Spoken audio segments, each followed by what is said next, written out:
Africa was largely a spectator during the Industrial Revolution. We played catch up in the internet age, but in the age of AI, do we finally get to define our own trajectory, or will we be left behind once more?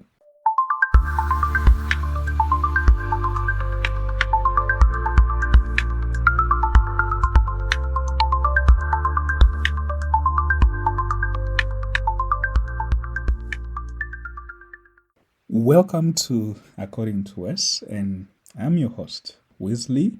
In this seventh episode, we are talking money, markets, and the machine, how artificial intelligence is shaping the African economy. This isn't a futuristic debate, it's happening right now. From job creation and the real fears of automation to the boom in AI startups and the flow of foreign investment. Most importantly, we will ask who owns the future of African data? So let's unpack the real economic implications of this AI wave for the continent and especially right here in Uganda. So you need to first put the African economy into context. And so to understand the AI's impact, we have to know the ground it is landing on. Africa is a youthful continent. According to the African Development Bank, over 60% of the African population is under the age of 25. And that represents a massive dynamic talent pool. There's also the poverty paradox. So while our tech-savvy middle class is growing, the World Bank's latest data shows that over 430 million Africans still live in extreme poverty. And then there is the informal engine. The formal job market is very small. For instance, in Uganda, the Bureau of Statistics confirms that over 80% of the employment is in the informal sector. These are the border riders, the market vendors, and smallholder farmers who power our economy. The employment gap, which is the African continent has a chronic unemployment and unemployment gap, which remains the biggest challenge for the young people.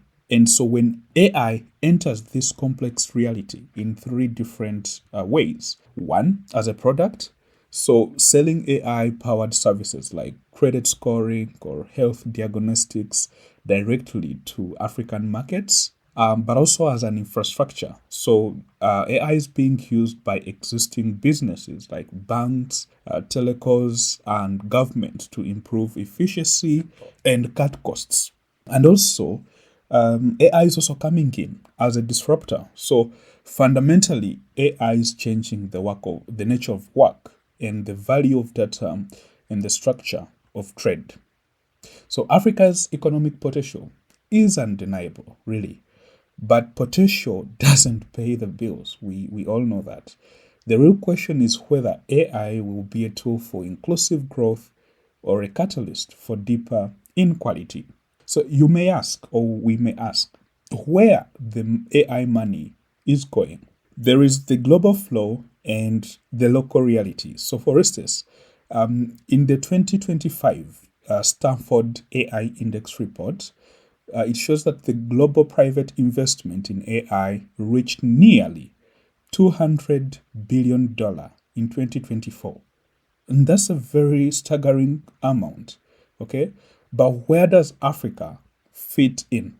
According to analysis from institutions like the Brita Bridges and UNESCO, Africa consistently receives less than 0.5% of this global AI capital. The research and development and investment are overwhelmingly concentrated elsewhere and not in Africa. All right. So the African AI startup scene is like, despite this funding gap that we see, there are some local champions that are emerging. When you look at Tunisia, they have InstaDeep, and this is the continent's biggest AI success story. In 2023, it was acquired by the German biotech giant BioNTech for approximately $680 million. And InstaDeep uses advanced AI for drug discovery, proving that world-class deep tech can be built in Africa. And then there's also Data Profit in South Africa. This is a leader in industrial AI. They're providing machine learning solutions to manufacturers to reduce defects and improve plant efficiency. And then there's also Sauti, East Africa, which is both in Kenya and Uganda. And this is a great local example nearer to home.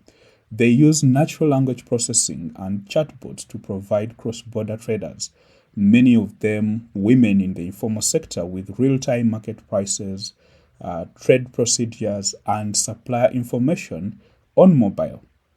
So, however, the venture capital funding for AI remains highly concentrated in what are known as the big four tech hubs, that is Nigeria, Kenya, South Africa, and Egypt.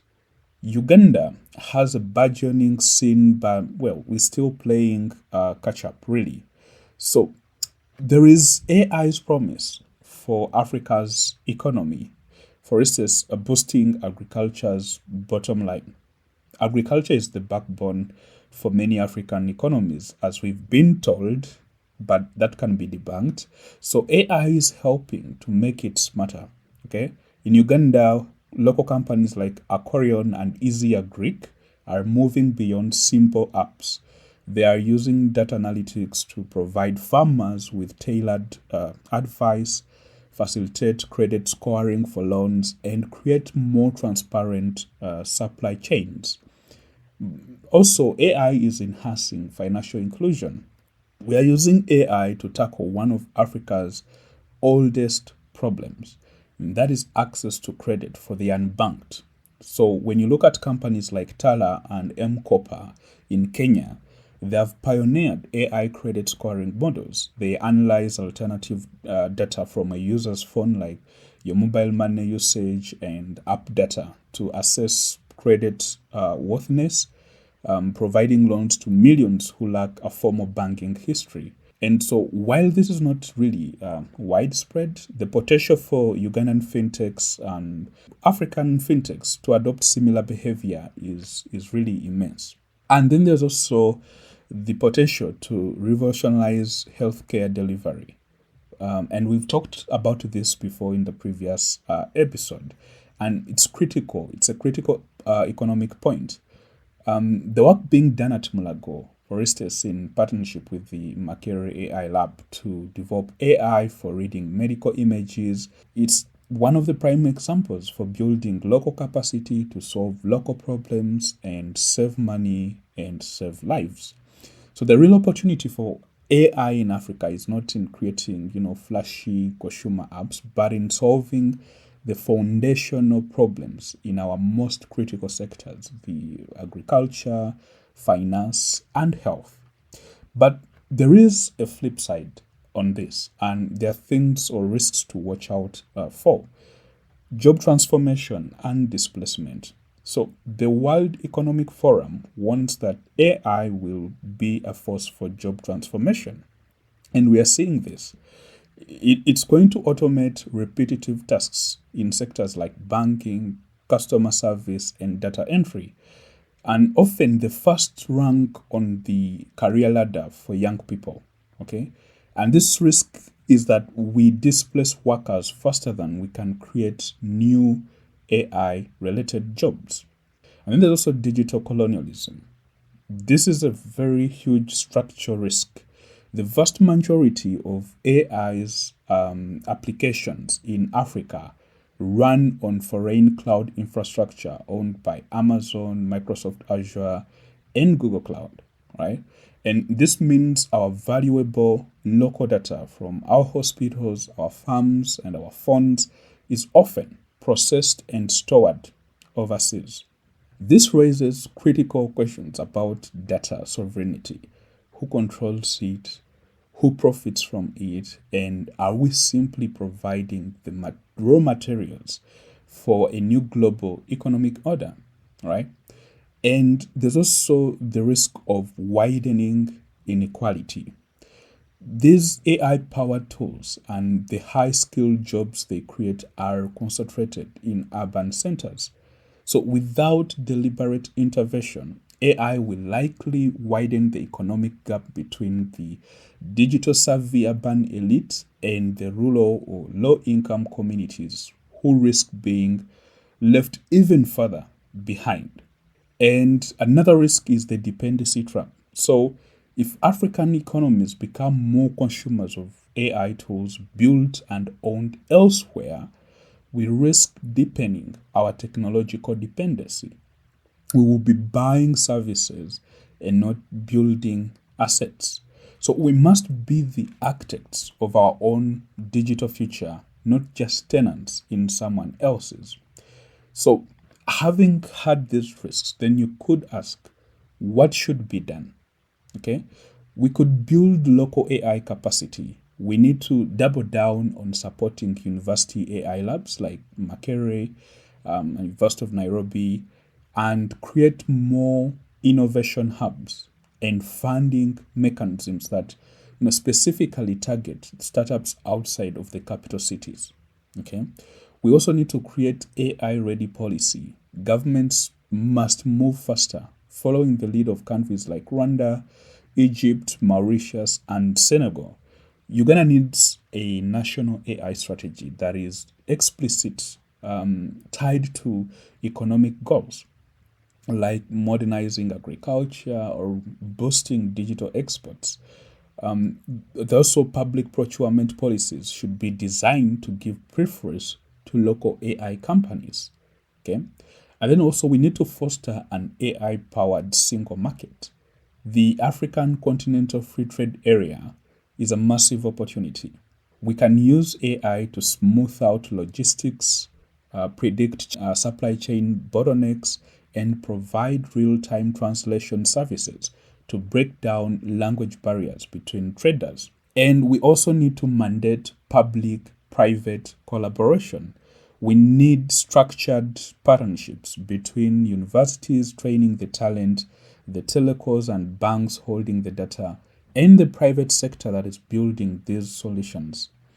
And government can act as a convener, creating those regulatory sandboxes where innovation can be tested safely.